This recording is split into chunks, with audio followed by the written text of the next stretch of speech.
আমরা makeup product যখন স্কিনে দিব প্রত্যেকটা প্রোডাক্ট হচ্ছে আমরা ড্যাব ড্যাব করে দিতে হবে যখন লিকুইড কোনো প্রোডাক্ট আমরা দিব, আর পাউডার বেস যখন দিব আমরা ব্রাশের মাধ্যমে দিব।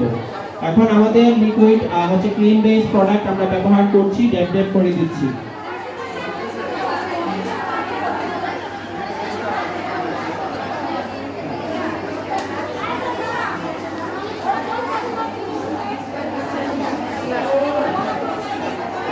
আমি ব্যাগ থেকে হচ্ছে কভার করে নিয়েছি, এখন এটার উপরে ফাউন্ডেশন অ্যাপ্লাই করব।